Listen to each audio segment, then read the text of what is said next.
तो कैसे हम इंस्टॉल करेंगे metal gear solid snake eater को फिटकर रिपैक से और उसकी अपडेट्स कैसे अप्लाई करेंगे। तो ये सारी चीज़ें हम इस वीडियो में डिस्कस करेंगे, तो वीडियो अपने लास्ट तक लाजमी देखनी है। सबसे पहले एक डिस्क्लेमर कि ये गेम आपके पास अगर कम से कम 8 जीबी का जीपीयू है तो फिर ही आप इस वीडियो को कंटिन्यू करें, नहीं तो आप स्किप कर सकते हैं इस वीडियो को यहीं पे। अगर आपके पास प्रोसेसर है जिसमें 4 थ्रेड्स हैं या 8 थ्रेड्स हैं, तो आपने कोशिश ये करनी है, और मैं ये कंडीशन ज़हन में रख रहा हूँ कि आपके पास एक एसएसडी भी है और साथ 16 जीबी रैम भी है। ये दोनों चीज़ें आपके पास हैं। अब आपने ये करना है कि स्टार्ट में जाना है और यहाँ पे आपने लिखना है एमएस कॉन्फ़िग। एमएस कॉन्फ़िग आप लिखेंगे तो यहाँ पे आपने जो दूसरा आपका ऑप्शन होगा उसके ऊपर जाके आपने सेफ मोड पे क्लिक करके इसको ओके करके, जब ओके करेंगे तो वो कहेगा आपको रीस्टार्ट कर लें। तो आप रीस्टार्ट कर लेंगे तो आपका जो पीसी है वो सेफ मोड में आ जाएगा। ठीक है, उससे पहले जो सेटअप की सेटिंग्स वगैरह मैं अपनी वीडियोस में दिखाता रहता हूँ वो आपने नॉर्मल मोड में कर लेनी है। तो उसके बाद जब आप सेफ मोड में आ गए, अब आपने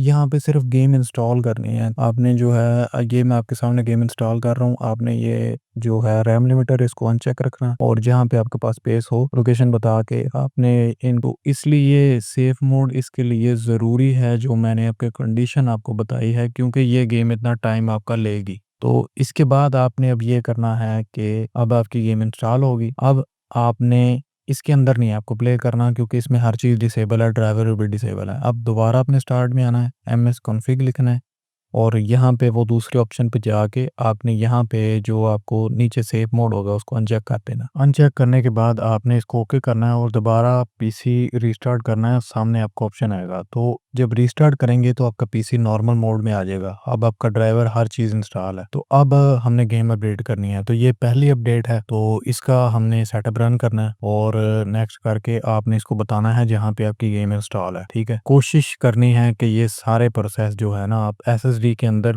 रख के करें। बाद में आप गेम अपनी मूव करके दूसरी हार्ड में रख लें, कोई इशू नहीं, लेकिन इंस्टॉल और ये अपडेट्स वगैरह भी सारी आप एसएसडी के अंदर करें। तो इसके बाद अब इसको हम इंस्टॉल पे लगा लेते हैं। तो ये तकरीबन कोई 12 या 15 मिनट ये पहली अपडेट लेगी थी। के बाद दूसरी अपडेट जो अभी आई है उसको भी हमने इंस्टॉल करना है, तो उसको भी ऐसे ही हमने रन करके लोकेशन बता के हमने लगा देनी है। तो ये मैंने नॉर्मल हार्ड ड्राइव में की थी, तो ये तकरीबन 25 मिनट लेगी थी अपडेट ही। तो बंदा फ्रस्ट्रेट हो जाता है, इसलिए मैंने कहा कि एसएसडी जो है ना वो होनी लाजमी है। तो ये जब आपके पास अपडेट हो जाए तो उसके बाद अब ये गेम आप रन कर सकते हैं डायरेक्टली डेस्कटॉप के शॉर्टकट से भी आप रन कर सकते हैं, और गेम के फोल्डर के अंदर जो आपको मिलेगा आइकन वहां से आप भी इसको रन कर सकते हैं। इसके अलावा अगर आपको ये समझ नहीं आ रही कि आपने फिटकर रिपैक से कैसे गेम इंस्टॉल करनी है, उसके बाद ये कि अगर आपको ये नहीं पता कि कौन कौन सी फाइल वहां से करनी होती है, तो इन दोनों के ऊपर मैंने वीडियोस कवर की हैं, वो आपकी स्क्रीन के ऊपर शो हो रही हैं, वो आप देख सकते हैं।